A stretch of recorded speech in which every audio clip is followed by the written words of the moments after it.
여기 한 하버드 교수의 눈에 비친 태국의 모습이 세계를 놀라게 했습니다. 태국 왕실의 경제 개혁이 좌초될 위기에 처한 이유가 모두 중국 때문이라는 그의 말에 태국 정부가 발칵 뒤집혔다고 합니다. 삼성전자 파업 사태의 이면에 숨겨진 중국의 전략적 공작과 한태 관계의 진실이 수면 위로 떠올랐습니다. 특히 중국이 태국의 노동자들을 이용해 한국 기업을 압박하려 했다는 충격적인 진실이 밝혀져 파문이 일고 있는데요. 이 교수는 태국에서 무엇을 보았길래 이런 폭탄 발언을 한 걸까요? 왕실의 비밀자문 요청으로 시작된 그의 방문은 어떻게 국제적 스캔들의 실체를 밝히는 계기가 됐을까요? 태국 왕궁의 긴급 비밀 회의에서 오간 충격적인 대화, 그 실체를 지금 공개합니다. 구독, 좋아요 꾹 눌러주세요. 안녕하세요. 저는 하버드 경영대학원의 애나 마틴 교수입니다. 동아시아 경제를 전공했고 특히 한국의 경제 발전 모델에 대해 오랫동안 연구해왔어요. 영국 옥스퍼드에서 학사와 석사를 마치고 하버드에서 박사 학위를 받았죠. 지금은 하버드 경영대학원에서 아시아 경제 발전론을 가르치고 있답니다. 처음 하버드에 부임했을 때만 해도 저는 한국에 대해 특별한 관심이 없었어요. 그저 동아시아의 여러 나라 중 하나였을 뿐이었죠. 하지만 우연히 한국의 고도 성장에 대한 논문을 쓰게 되면서 한국이라는 나라에 매료되기 시작했습니다. 불과 반세기 만에 최빈국에서 선진국으로 도약한 나라, 게다가 그 과정에서 민주화까지 이룬 나라라니 정말 놀라웠어요. 그렇게 10년이 흘렀고 제 수업은 하버드 MBA 과정에서 가장 인기 있는 강의 중 하나가 되었답니다. 특히 아시아 국가 출신 학생들의 관심이 뜨거웠어요. 그 중에서도 가장 기억에 남는 학생이 있었죠. 바로 태국의 마하 와치랄롱권 왕세자였습니다. 2022년 봄학기, 그는 제 수업의 가장 열정적인 수강생이었어요. 특히 한국의 경제 발전 모델에 깊은 관심을 보였죠. 교수님, 어떻게 한국은 이렇게 빠르게 성장할 수 있었을까요? 매 수업이 끝난 후 그는 늘 이런 질문을 던졌답니다. 그래서 그날의 이메일은 더욱 놀라웠어요. 친애하는 마틴 교수님, 태국의 미래를 위해 교수님의 도움이 필요합니다. 비공식적으로 방문을 요청드립니다. 마하드림. 이메일에는 방콕 왕궁으로 가는 비공개 전용기 일정이 첨부되어 있었어요. 그것도 다음 주였죠. 처음에는 이메일이 진짜인지 의심스러웠답니다. 하지만 곧바로 하버드 총장실에서 연락이 왔어요. 태국 왕실에서 공식 요청이 들어왔다는 거였죠. 마틴 교수님, 이번 방문은 철저히 비공개로 진행됩니다. 태국의 미래가 걸린 중대한 프로젝트라고 합니다. 총장실의 연락을 받고 나서야 저는 이 초대가 얼마나 특별한 것인지 실감할 수 있었어요. 태국 왕실은 전통적으로 매우 폐쇄적이었고 특히 왕세자의 개인적인 초대는 전례가 없는 일이었거든요. 서둘러 짐을 꾸리면서 제가 가진 모든 자료를 다시 검토했습니다. 특히 한국의 경제 발전 모델에 관한 자료들을 꼼꼼히 살펴봤죠. 한강의 기적이라 불리는 한국의 발전 과정, 삼성전자와 현대자동차 같은 세계적 기업들의 성장 사례,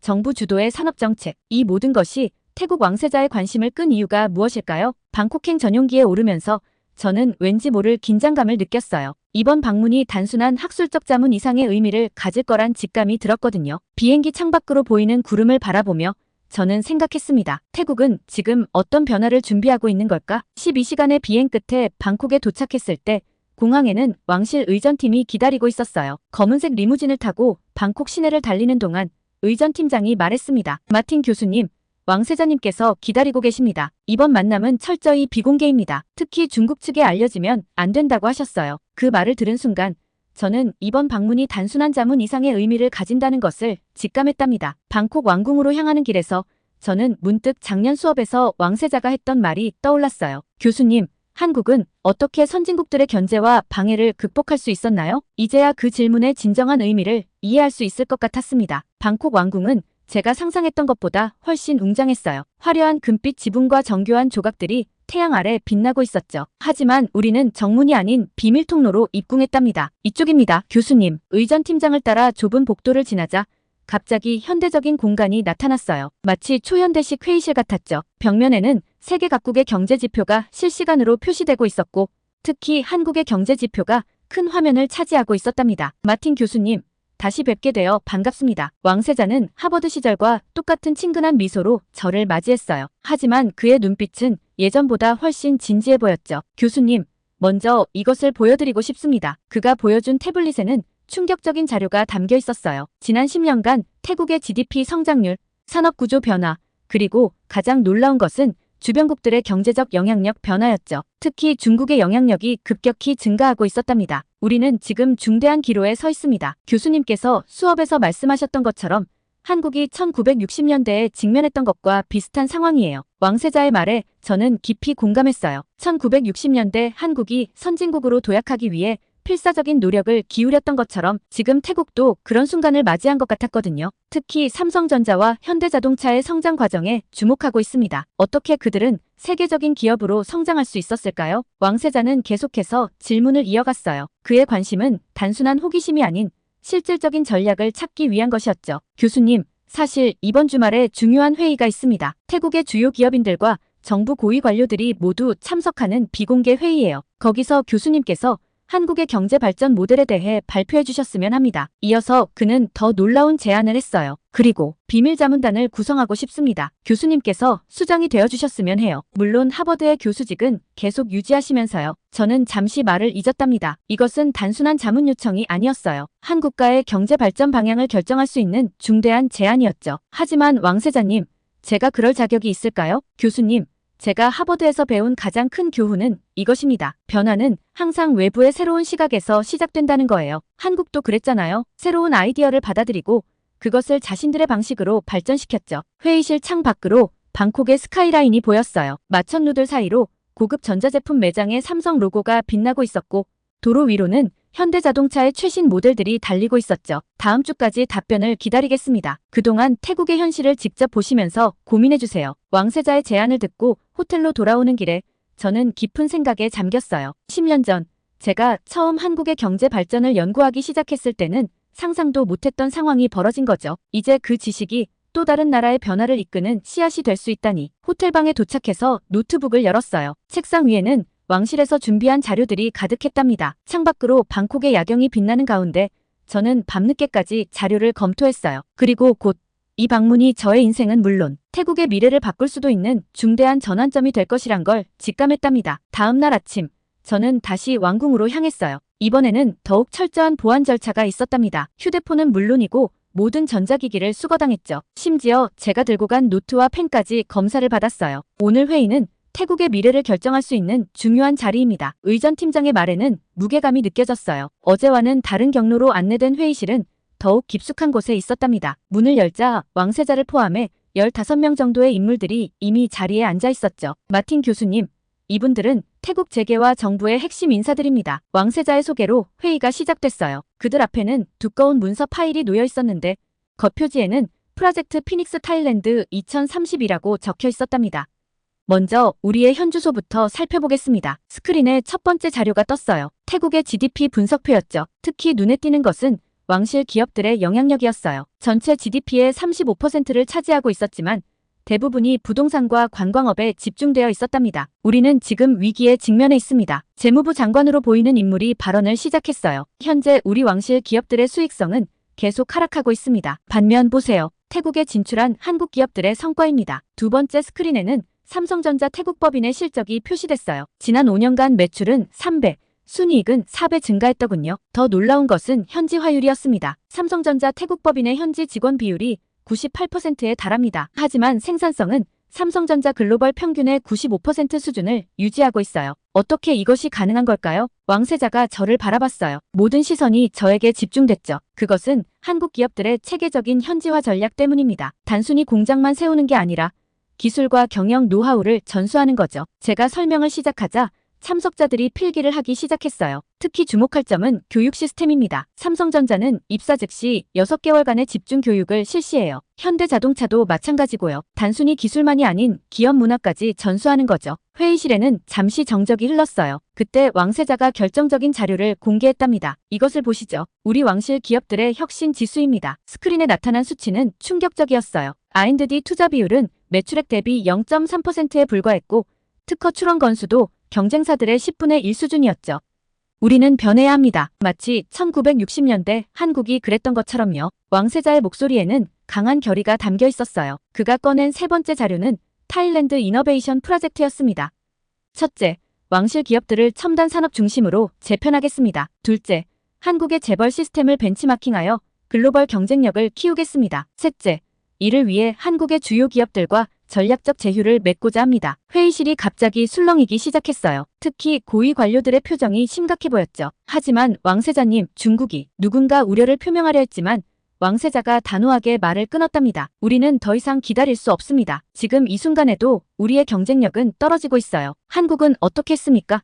마틴 교수님, 한국은 선택과 집중 전략을 폈어요. 1960년대 초 한국 정부는 특정 기업들을 선택해 집중 육성했죠. 그들에게 과감한 지원을 했지만 동시에 엄격한 성과 관리도 시행했답니다. 삼성이나 현대가 초기에는 작은 무역상이나 건설회사였다는 걸 잊지 마세요. 제 설명이 끝나자 왕세자가 결정적인 제안을 했어요. 우리도 그렇게 하겠습니다. 5개의 왕실 기업을 선택해 집중 육성하겠어요. 목표는 10년 내 글로벌 기업으로의 성장입니다. 마틴 교수님께서 자문해 주시겠죠? 저는 잠시 망설였어요. 이것은 단순한 자문을 넘어서는 거대한 프로젝트였으니까요. 하지만 왕세자의 눈빛에서 진정성이 느껴졌답니다. 네, 돕겠습니다. 하지만 한 가지 조건이 있어요. 이 프로젝트는 반드시 투명하게 진행되어야 합니다. 물론입니다. 그것이 바로 제가 교수님을 모신 이유니까요. 회의가 끝나갈 무렵 저는 이 순간이 태국 경제사의 중요한 전환점이 될 것이란 확신이 들었어요. 마치 1960년대 한국의 경제개발 5개년 계획이 시작되던 순간처럼 말이죠. 잠시만요.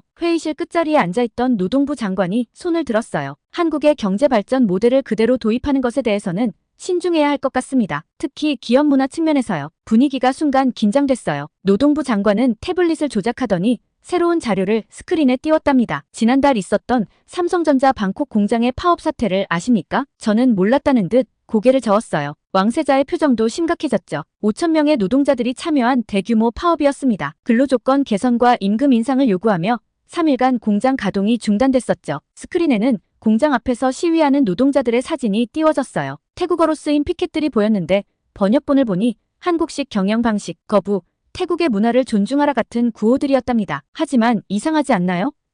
제가 자료를 자세히 살펴보며 물었어요. 삼성전자 태국 법인의 임금 수준은 현지 평균보다 30% 높다고 되어 있는데요. 바로 그겁니다. 산업부 차관이 끼어들었어요. 더구나 근로환경도 태국 최고 수준이에요. 작년에는 태국 최우수 일터상도 받았죠. 그런데 왜 갑자기 파업이 일어났을까요? 회의실에 잠시 침묵이 흘렀어요. 왕세자가 천천히 입을 열었답니다. 실제 노동자들의 불만은 임금이나 근로조건이 아니었다고 합니다. 문화적 차이였죠. 예를 들어 한국식의 수직적 의사소통 방식이라든가 빠른 업무 처리를 강조하는 문화가 태국의 전통적인 업무 방식과 충돌했다고 해요. 저는 잠시 생각에 잠겼어요. 한국의 경제 발전을 연구하면서 이런 문화적 충돌은 예상했던 부분이었거든요. 사실 이런 문제는 한국 기업들이 해외에 진출할 때마다 겪어온 과제였습니다. 제가 설명을 시작했어요. 초기에는 미국이나 유럽에서도 비슷한 문제가 있었죠. 하지만 지금은 어떻습니까? 삼성이나 현대는 각 나라의 문화에 맞게 자신들의 경영 방식을 성공적으로 현지화시켰어요. 그렇다면 교수님,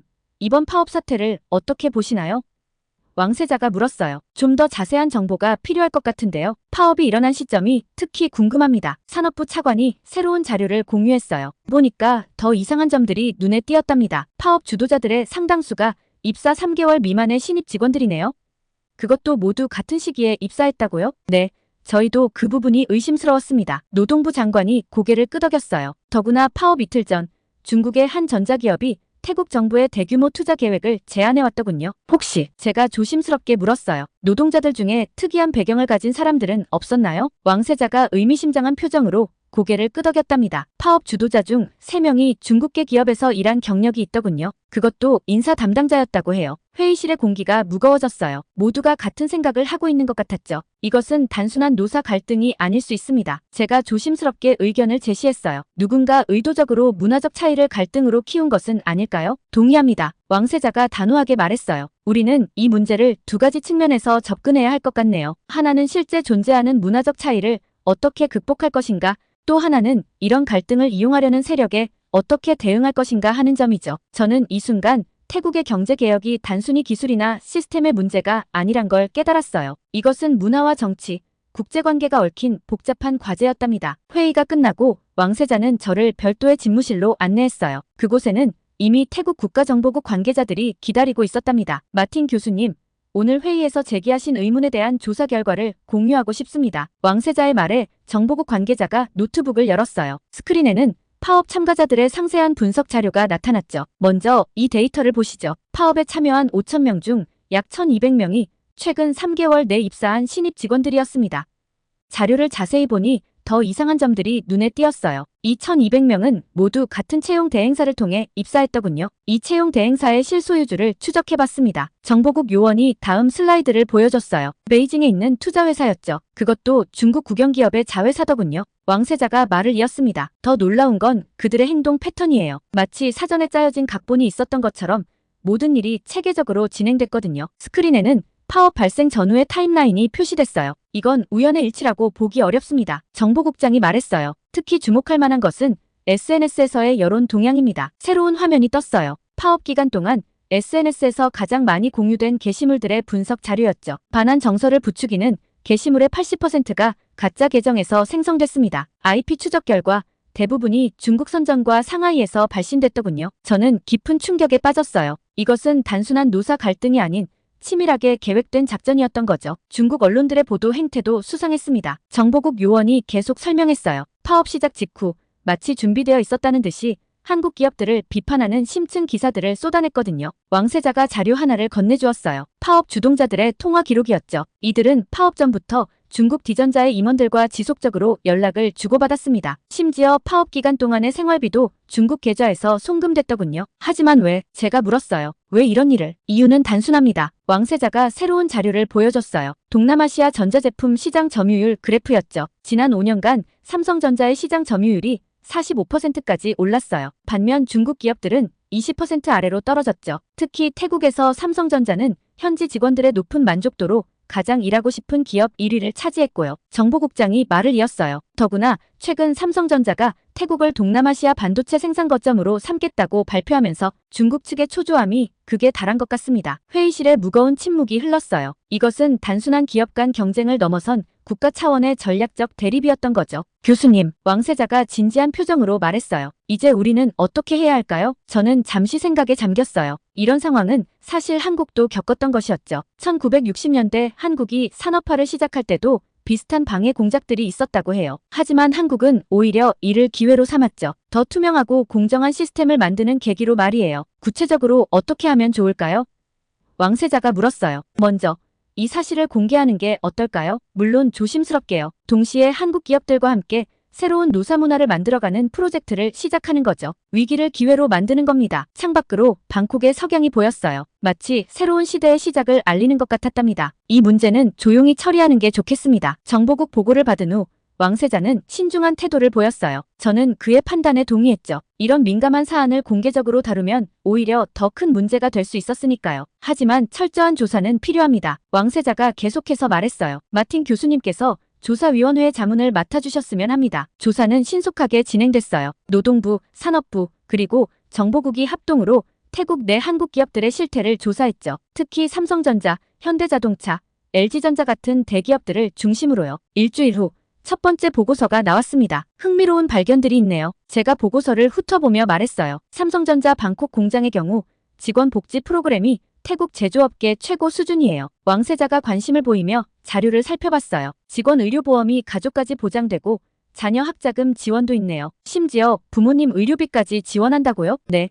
더 놀라운 건 현지 인재 육성 시스템입니다. 제가 다음 페이지를 가리켰어요. 매년 300명의 태국 직원들을 한국 본사로 파견해서 교육하고 있어요. 기술 연수뿐만 아니라 경영 노하우까지 전수하고 있죠. 보고서는 계속해서 놀라운 사실들을 보여줬어요. 현대자동차의 경우 100개가 넘는 현지 부품업체들과 상생 협력을 하고 있었고 LG전자는 방콕 외곽에 기술학교를 설립해 지역 청년들을 교육하고 있었죠. 이런 사실들이 왜 지금까지 제대로 알려지지 않았을까요?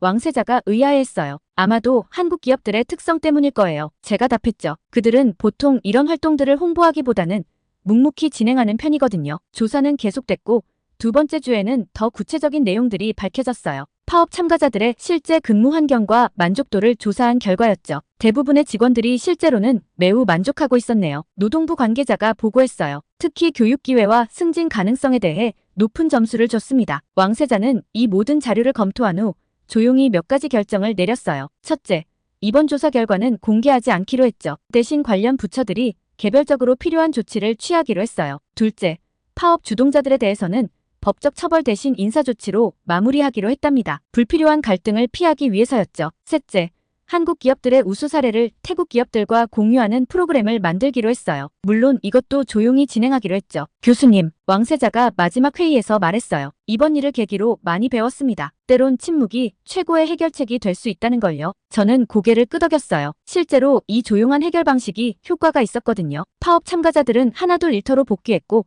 공장은 정상화됐죠. 더 놀라운 건 직원들의 태도 변화였어요. 한국 기업에서 일할 수 있어서 자랑스럽습니다. 한 직원이 사내 게시판에 올린 글이 조용히 퍼져나갔어요. 진심이 담긴 이야기는 어떤 선전보다도 강했나 봅니다. 며칠 후 귀국길에 오르며 저는 이번 일을 통해 중요한 교훈을 배웠다고 생각했어요. 때로는 큰 소리를 내지 않고도 진정성 있는 행동만으로도 충분히 사람들의 마음을 움직일 수 있다는 것을요. 조용한 해결 방식은 예상보다 더 큰 효과를 가져왔어요. 제가 하버드로 돌아간 지 2주 후 왕세자로부터 긴 이메일을 받았답니다. 마틴 교수님, 흥미로운 변화들이 일어나고 있습니다. 이메일에는 최근 태국에서 벌어진 일들이 상세히 적혀 있었어요. 파업에 참여했던 노동자들이 하나둘씩 자발적으로 업무에 복귀하기 시작했다는 거예요. 특히 인상적이었던 건 그들의 태도 변화였죠. 처음에는 저희도 의아했습니다. 왕세자의 이메일은 계속됐어요. 복귀한 직원들이 오히려 한국 기업의 문화를 적극적으로 수용하기 시작한 거예요. 예를 들어 아침 조회나 품질 관리 회의 같은 것들을요. 실제로 삼성전자 방콕 공장의 분위기는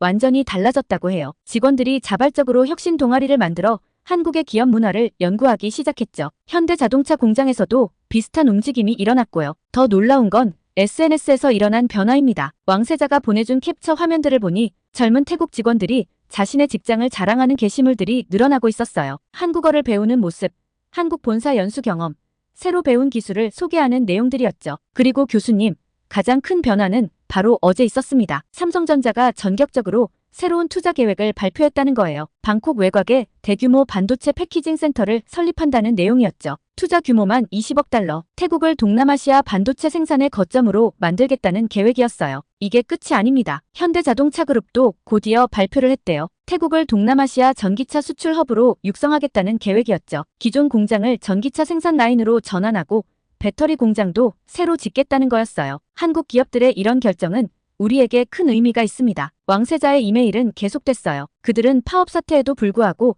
태국을 신뢰하고 있다는 걸 보여준 거니까요. 태국 정부도 즉시 행동에 나섰답니다. 산업부가 먼저 특별 지원책을 발표했어요. 반도체와 전기차 산업에 대한 세제 혜택 확대, 인프라 지원, 인력 양성 프로그램 등이 포함됐죠. 마틴 교수님, 이건 제가 개인적으로 알게 된 사실인데요. 왕세자의 이메일 말미에는 더 흥미로운 내용이 있었어요. 중국 디전자가 썼던 전략이 오히려 역효과를 낳은 것 같습니다. 그들의 투자 제안을 검토하던 다른 동남아 국가들도 태국의 상황을 지켜보고 있었거든요. 실제로 베트남과 인도네시아에서도 비슷한 움직임이 일어나고 있다고 해요. 한국 기업들의 현지화 전략과 상생 정책이 새롭게 조명받기 시작한 거죠. 가끔은 위기가 기회가 되기도 하나 봅니다. 왕세자의 이메일은 이렇게 끝났어요. 이번 일을 계기로 우리는 더 믿을 만한 파트너를 찾았습니다. 저는 이메일을 읽으며 생각했어요. 이것이 바로 진정한 소프트 파워가 아닐까요? 강요나 압박이 아닌 진정성과 신뢰로 사람들의 마음을 얻는 것. 한국 기업들은 그것을 보여준 거죠. 태국에서의 경험을 정리하면서 저는 이런 생각이 들었답니다. 때로는 가장 조용한 변화가 가장 큰 변화를 만들어낸다는 것을요. 이제 정리할 시간이군요. 저는 컴퓨터를 켜고 새로운 문서를 열었어요. 제목은 이렇게 달았죠. 신뢰의 경제학 한국 기업의 태국 진출 사례 연구. 이 내용은 곧 하버드 비즈니스 리뷰에 실릴 예정이에요. 물론 민감한 내용들은 적절히 가공해서요. 마틴 교수님, 지난 봄의 일이 믿기지 않네요. 왕세자가 제게 다가와 말을 걸었어요. 우리는 센터 전망대에서 이야기를 나눴죠. 아래로는 삼성전자의 스마트 팩토리가 한눈에 보였어요. 네, 많은 것이 변했어요. 특히 노사 관계가 완전히 달라졌죠. 이노베이션 센터의 1층에는 상생협력관이 마련되어 있었어요. 여기서는 태국 중소기업들이 스마트 팩토리 기술을 배우고 직원들은 최신 생산 기법을 교육받게 된다고 해요. 하버드 비즈니스 리뷰에 실은 교수님의 기사가 큰 반향을 일으켰어요. 제가 쓴 기사의 제목은 신뢰의 경제학 아시아의 새로운 협력 모델이었어요. 민감한 내용은 제외하고 한국 기업들의 성공적인 현지화 전략과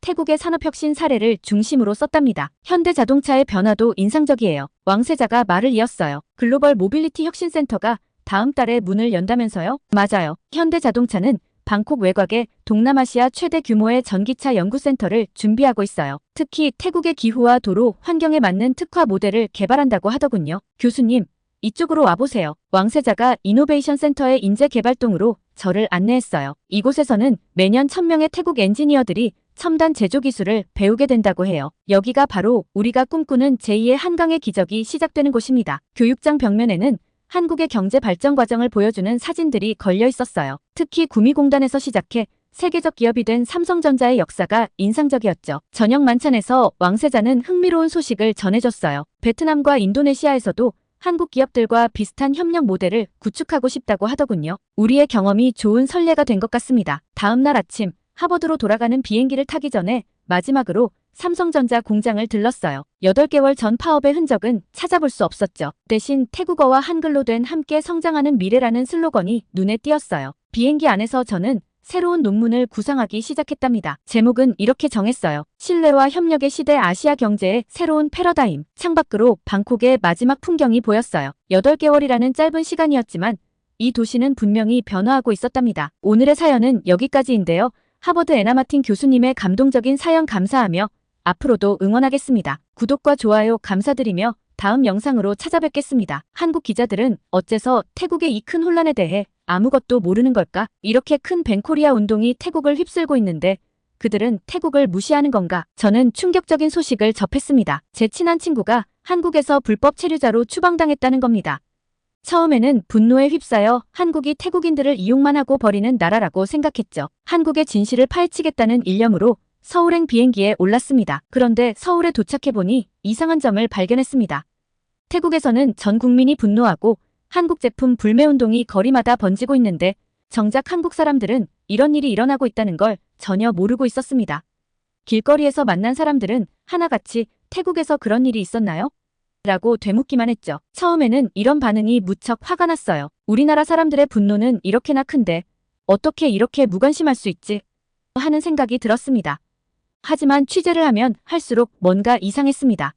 한국 사람들의 무관심 뒤에 뭔가 더 큰 진실이 숨겨져 있다는 느낌이 들었답니다. 한 기자가 분노를 안고 시작했지만 결국 진실을 마주하게 된 여정. 지금 바로 시작합니다. 구독, 좋아요 꾹 눌러주세요. 안녕하세요. 저는 태국의 테이스트 미디어에서 일하는 기자 아리사입니다. 요즘 한창 뜨거운 벤코리아 운동. 여러분들도 많이 들어보셨죠? 하지만 그 이면에 숨겨진 진실은 아무도 모릅니다. 오늘 저는 그 충격적인 이야기를 처음으로 공개하려고 해요. 저는 방콕에서 5년차 기자로 일하고 있습니다. 주로 문화, 예술 분야를 담당했지만 최근에는 한류 관련 기사를 많이 쓰고 있었죠. 한국 문화에 대한 애정이 남달랐거든요. 대학 시절부터 한국어를 공부했고 한국 드라마와 영화를 통해 그 나라의 문화를 이해하려 노력했답니다. 모든 것은 제 친구 파타나의 갑작스러운 추방 소식에서 시작됐어요. 그는 한국의 IT 스타트업에서 일하던 실력 있는 UX UI 디자이너였죠. 대학 동기인 파타나는 늘 꿈이 컸습니다. 태국에서 좋은 기회를 찾지 못하자 과감히 한국행을 선택했고 실력을 인정받아 좋은 회사에 취업했죠. 아리사, 난 정말 꿈같은 시간을 보내고 있어. 여기서는 내 실력을 인정해주고 노력한 만큼 대우해줘. 게다가 회사에서 한국어 교육도 지원해준다니까. 파타나의 목소리에는 항상 설렘이 가득했어요. 2년 동안 그는 정말 열심히 일했고 회사에서도 인정받고 있었답니다. 그래서 더욱 이해할 수 없었어요. 어떻게 이런 일이 갑자기 벌어질 수 있단 말인가요? 추방 소식을 듣자마자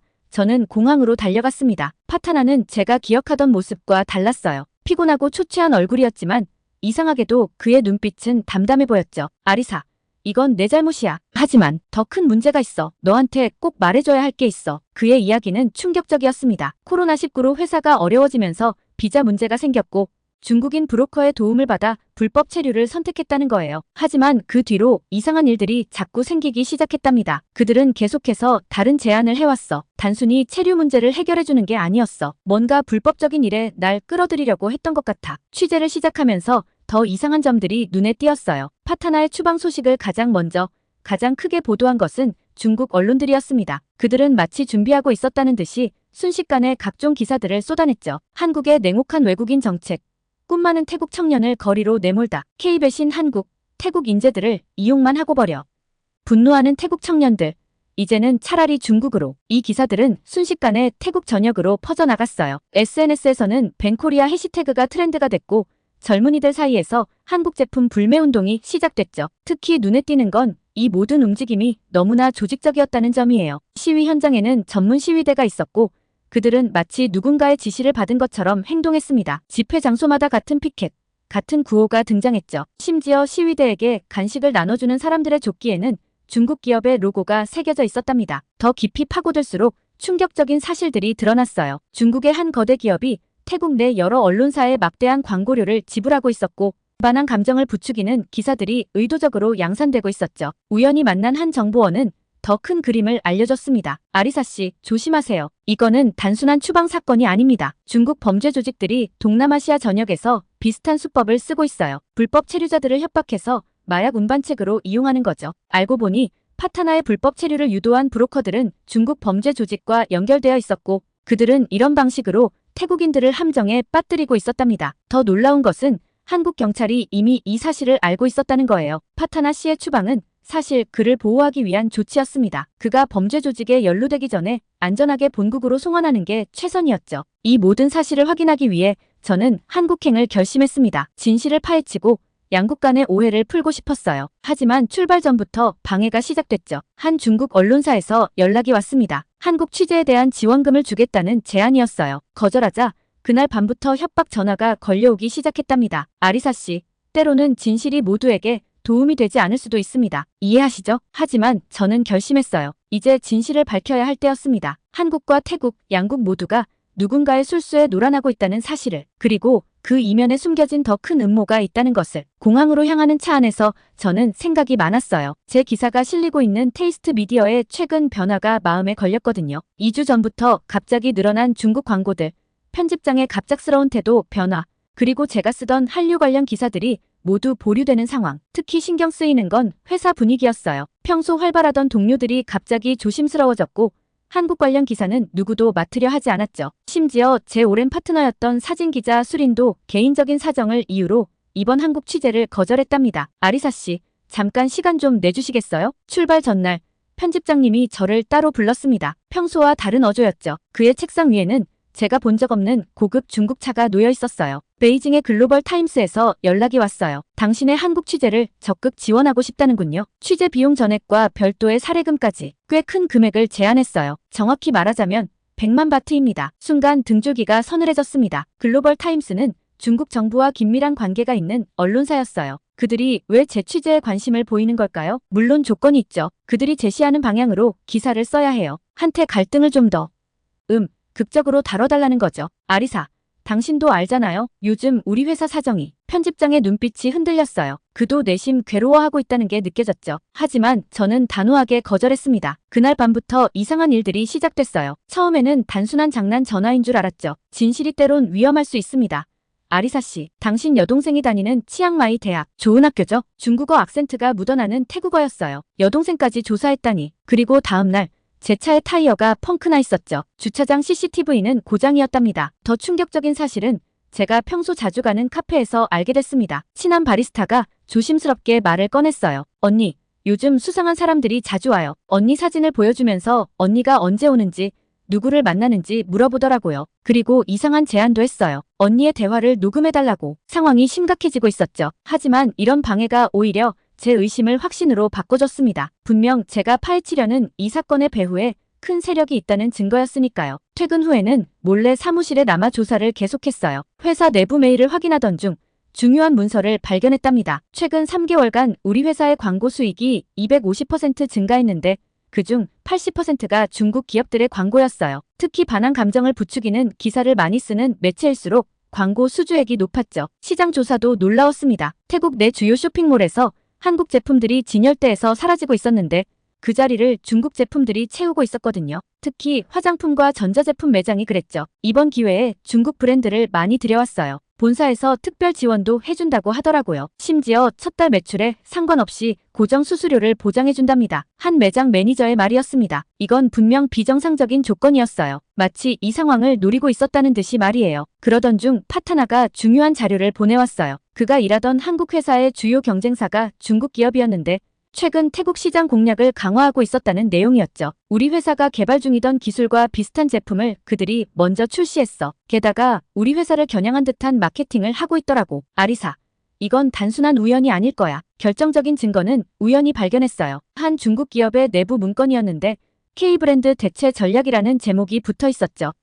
거기엔 한국 제품의 태국 시장 점유율을 낮추기 위한 구체적인 계획이 담겨 있었습니다. 1단계 현지 언론 장악과 여론 조성, 2단계 반환 감정 확산과 불매운동 유도, 3단계 시장 공백에 대한 신속한 대책. 문서를 읽으며 제 손이 떨렸어요. 이건 단순한 경쟁이 아닌 치밀하게 계획된 경제 공격이었습니다. 비행기 티켓을 예약하는 순간 또 한 통의 전화가 왔습니다. 마지막 기회입니다.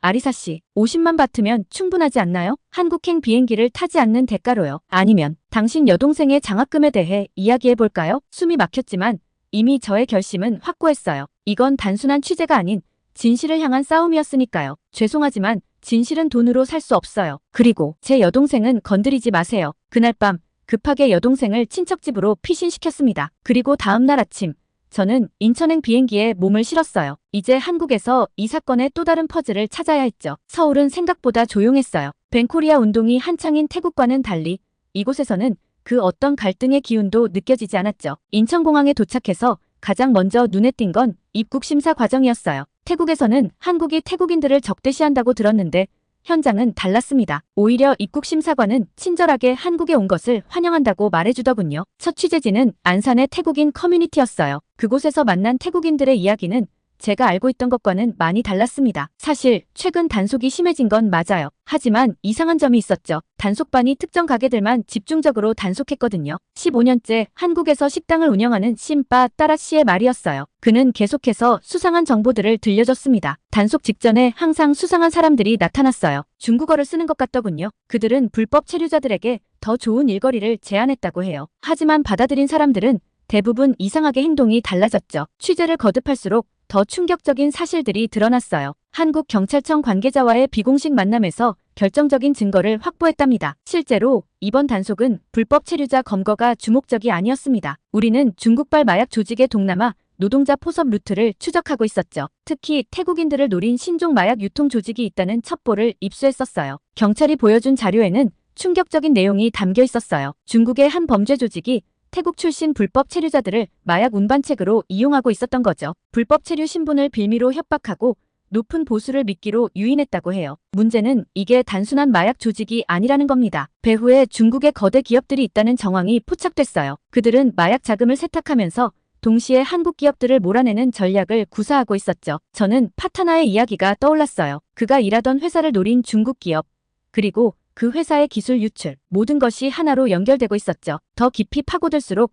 놀라운 사실들이 계속 드러났어요. 한국에서 단속된 태국인들 중 상당수가 특정 중국 기업들과 연관이 있었답니다. 그들은 불법 체류자 신분을 이용해 한국 기업의 기술을 빼내거나 마약 운반책으로 이용됐죠. 한 피해자의 증언은 특히 충격적이었어요. 처음에는 단순히 더 많은 돈을 벌 수 있다고 했어요. 한국 회사의 내부 정보만 조금 알려주면 된다고. 하지만 나중에는 위협을 시작했죠. 제 가족의 사진까지 보여주면서. 결정적인 증거는 한 중국인 브로커의 휴대폰에서 나왔습니다. 경찰이 확보한 그의 채팅 기록에는 놀라운 내용이 담겨 있었어요. 반환 감정 조성 작전 순조롭게 진행 중. 태국 언론들 대부분 통제 완료. 다음 단계는 베트남과 인도네시아. 이 모든 것이 하나의 거대한 계획이었던 거예요. 한국과 주변국과의 관계를 악화시키고 그 틈을 타 시장을 장악하려는, 게다가 마약까지 동원한 치밀한 작전이었죠. 한국의 한 수사관은 이렇게 말했어요. 우리도 처음에는 단순한 불법 체류자 문제로 봤습니다. 하지만 파타나 씨의 사례를 조사하면서 더 큰 그림이 보이기 시작했어요. 그는 우연한 피해자가 아닌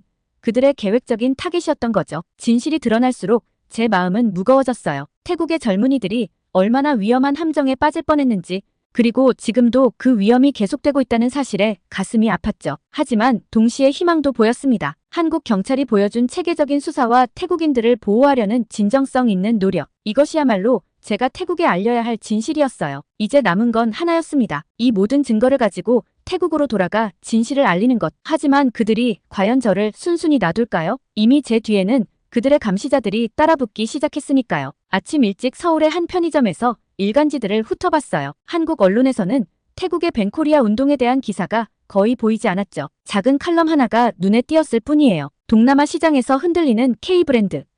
기사를 작성한 최진호 기자를 만났습니다. 그는 조선일보의 동남아시아 특파원이었어요. 2년 전까지 방콕에서 근무했다고 하더군요. 솔직히 이 사태를 심각하게 보는 사람이 많지 않아요. 한국은 지금 경제 위기와 정치 문제로 바빠요. 하지만 제가 보기엔 뭔가 불길해요. 최 기자의 작은 사무실은 취재 자료들로 가득했어요. 그는 6개월 전부터 이 사태의 심각성을 직감하고 혼자 자료를 모으고 있었답니다. 아무도 기사화하지 않으려 해요. 편집국에서는 한국과 태국의 관계가 나빠질 수 있는 민감한 주제는 피하자는 입장이에요. 하지만 이건 단순한 양국 관계의 문제가 아니에요. 최 기자는 노트북을 펼쳐 자료들을 보여줬어요. 태국뿐만 아니라 베트남, 인도네시아에서도 비슷한 패턴이 발견된다는 거였죠. 처음에는 저도 단순한 해외 뉴스거리로만 봤어요. 그런데 한국 기업들이 하나둘 저를 찾아오기 시작했죠. 특히 화장품과 전자제품 업체들이요. 삼성전자의 태국 법인에서 온 이메일도 보여줬어요. 현지 매출이 30% 이상 급감했다는 내용이었죠. 태국 대리점들이 계약 해지를 요구하고 있다고 해요. 이상한 건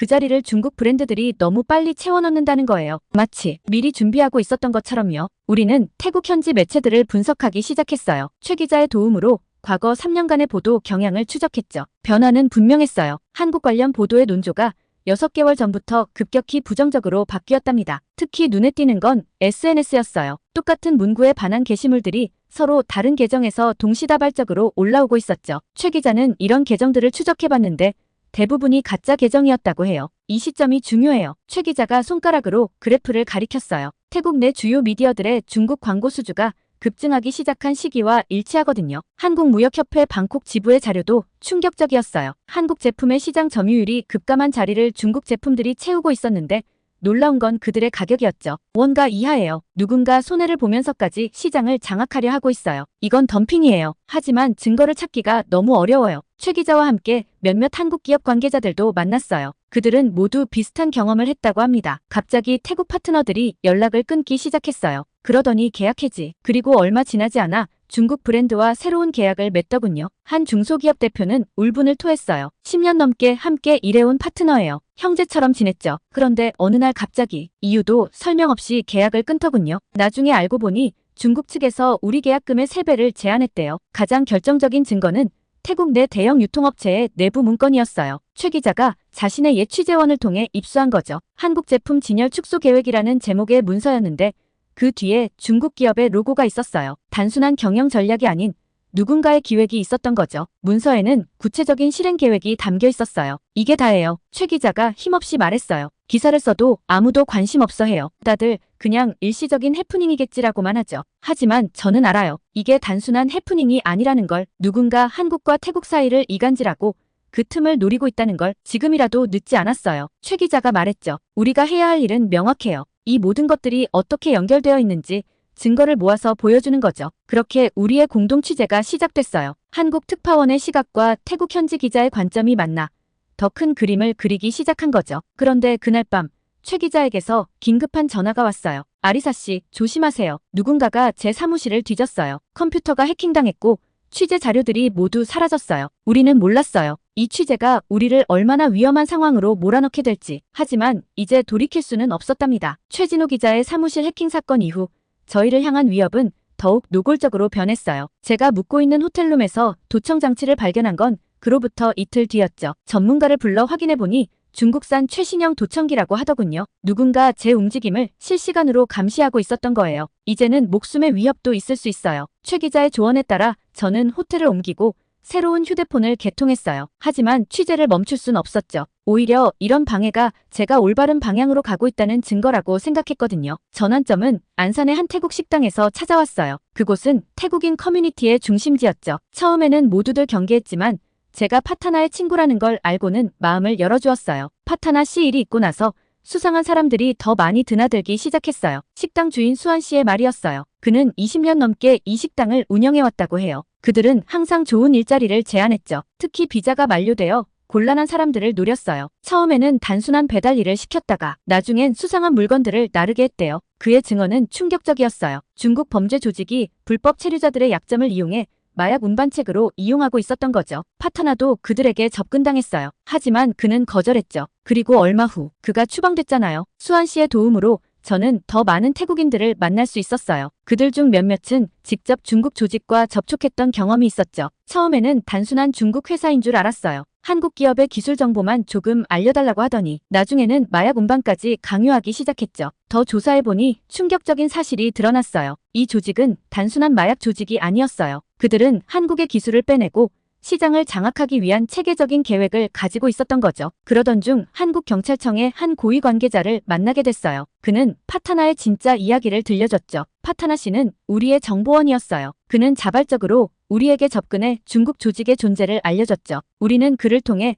더 큰 조직을 잡으려 했어요. 하지만 계획이 누설됐고 파타나의 신변이 위험해졌다는 거예요. 그를 보호하기 위해 급히 추방이라는 형식을 택했어요. 그게 가장 안전한 방법이었거든요. 하지만 우리도 예상하지 못했죠. 이 사건이 태국 내 반항 감정을 키우는데 이용될 줄은. 모든 퍼즐이 맞춰지기 시작했어요. 중국 조직은 이 사건을 완벽하게 이용했던 거죠. 그들은 파타나의 추방을 반항 감정을 부추기는 도구로 활용했고 그 틈을 타 시장을 장악해갔어요. 하지만 이 사실을 알아낸 직후 더 큰 위험이 찾아왔어요. 제가 만난 태국인들이 하나둘 협박을 받기 시작한 거예요. 더 이상 취재하지 마세요. 수한 씨가 떨리는 목소리로 말했어요. 그들이 우리 가족들을 알고 있대요. 최 기자의 차량이 의문의 교통사고를 당한 것도 이때였죠. 다행히 큰 부상은 없었지만 이건 분명한 경고였어요. 포기하고 싶진 않지만 최 기자가 병실에서 말했어요. 이제는 정말 위험한 것 같아요. 아리사 씨도 더 이상은. 하지만 저는 결심했어요. 이미 이만큼 왔는데 이대로 물러설 순 없었죠. 최 선배, 우리가 이 이야기를 세상에 알리지 않으면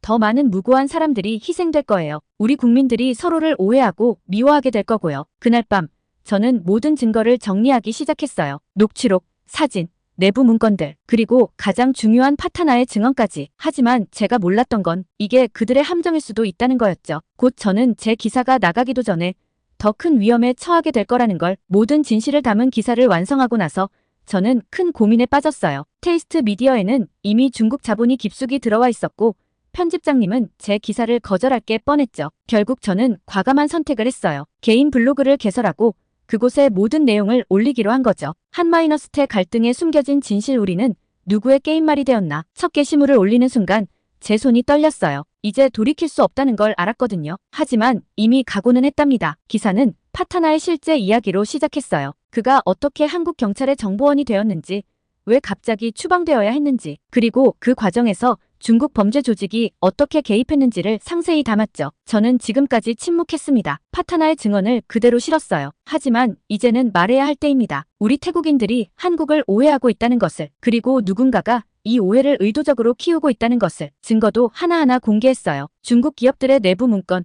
태국 내 불법 자금 흐름 추적 자료, 조작된 여론 조성 과정, 모든 것을 있는 그대로 보여줬죠. 처음에는 아무 반응이 없었어요. 하지만 SNS를 통해 제 글이 조금씩 퍼지기 시작했고 태국의 젊은 네티즌들이 관심을 보이기 시작했답니다. 잠깐만요. 이게 사실이라면 우리가 속았다는 건가요? 그동안 한국을 오해하고 있었던 거네요. 이 글을 더 많은 사람들이 봐야 해요. 하지만 동시에 거센 역풍도 시작됐어요. 제 블로그에 악성 댓글이 달리기 시작했고 디도스 공격으로 사이트가 몇 번이나 다운되기도 했죠. 누군가는 제 개인정보를 유출시키기도 했어요. 회사에서도 곧 연락이 왔습니다. 아리사, 자네 미쳤나? 당장 그 글을 내려. 안 그러면 해고야. 하지만 이미 늦었어요. 제 글은 태국 전역으로 퍼져나가고 있었고 번역본이 한국 커뮤니티에도 올라가기 시작했거든요. 특히 파타나의 실제 이야기는 많은 사람들의 마음을 움직였어요. 그가 한국을 미워한 게 아니라 오히려 한국과 태국 모두를 위해 위험을 무릅쓰고 정보원이 되었다는 사실, 그리고 그의 추방이 사실은 그를 보호하기 위한 조치였다는 진실이 알려지자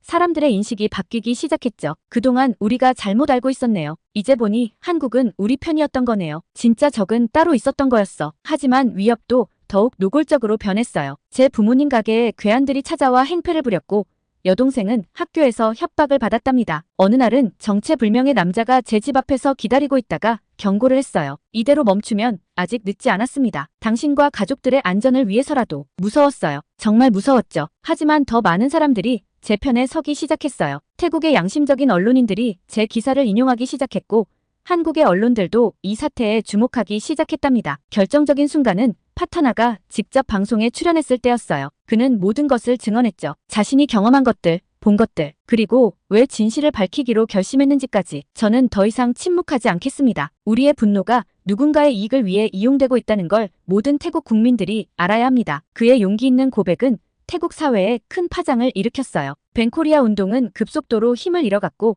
대신 진실을 요구하는 목소리가 커져갔죠. 물론 아직도 위험은 계속되고 있어요. 지금도 누군가가 저를 감시하고 있다는 걸 알고 있죠. 하지만 이제 저는 혼자가 아니에요. 진실을 알게 된 수많은 시민들이 저의 편에 서 있으니까요. 그리고 이제 마지막 진실을 밝힐 차례예요. 이 모든 것의 배후에 있는 거대한 세력의 실체를, 그들이 왜 우리나라들을 이용하려 했는지를 모든 것을 밝혀내야 해요. 진실은 생각보다 조용히 드러났어요. 제 블로그 글이 퍼지면서 한국에서 일하는 태국인들이 하나둘 증언하기 시작했죠. 그들이 겪었던 중국 브로커들의 회유와 협박, 그리고 그 뒤에 숨겨진 진실들을 말이에요. 특히 파타나의 이야기가 큰 반향을 일으켰어요. 그가 실제로는 마약 조직의 표적이 되어 위험에 처했었다는 사실, 그리고 한국 경찰이 그를 보호하기 위해 신속하게 출국시켰다는 진실이 알려지자 사람들의 인식이 바뀌기 시작했죠. 처음부터 우리는 서로를 오해하고 있었네요. 누군가가 의도적으로 우리 사이를 이간질했던 거군요. 태국 현지 언론들도 조금씩 분위기를 바꾸기 시작했어요. 처음에는 조심스럽게,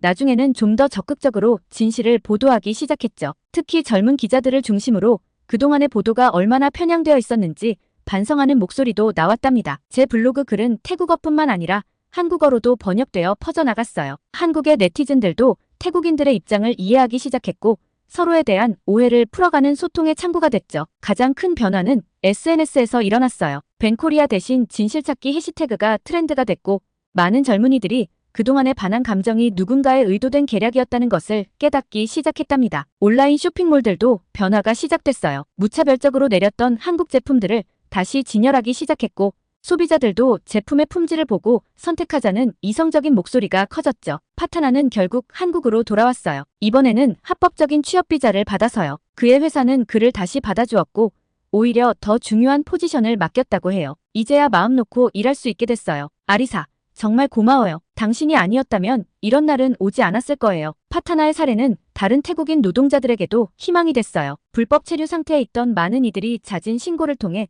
합법적인 체류 자격을 얻을 수 있는 기회를 잡았죠. 물론 아직도 완전히 해결되지 않은 문제들이 있어요. 불법 체류자 문제도 여전하고 양국 간의 오해도 완전히 풀린 것은 아니죠. 일부 과격한 의견을 가진 사람들도 여전히 존재하고요. 하지만 가장 중요한 건 우리가 서로를 이해하기 시작했다는 거예요. 더 이상 누군가의 술수에 쉽게 넘어가지 않을 만큼 우리는 조금 더 현명해졌답니다. 저는 이제 태국의 평범한 기자로 돌아갔어요. 여전히 한류 소식도 전하고 한국 관련 기사도 쓰고 있죠. 하지만 이제는 더 깊은 이해와 통찰로 양국의 관계를 바라보게 됐어요. 이번 일을 겪으면서 저는 깨달았어요. 진실을 밝히는 일은 결코 쉽지 않지만 그만큼 가치 있는 일이라는 것을, 그리고 그 진실은 결국 사람들의 마음을 움직일 수 있다는 것도요. 진실은 때로는 조용히 하지만 분명하게 그 모습을 드러내는 것 같아요. 우리가 할 일은 그저 그 진실을 따라가는 것 뿐이었나 봅니다. 이제 저는 믿어요. 작은 진실들이 모여 큰 변화를 만들어낸다는 것을, 그리고 그 변화는 우리 모두의 마음속에서 시작된다는 것을. 앞으로도 이런 오해와 갈등은 있을 거예요. 하지만 이제 우리는 알아요. 서로를 이해하고 진실을 찾으려 노력한다면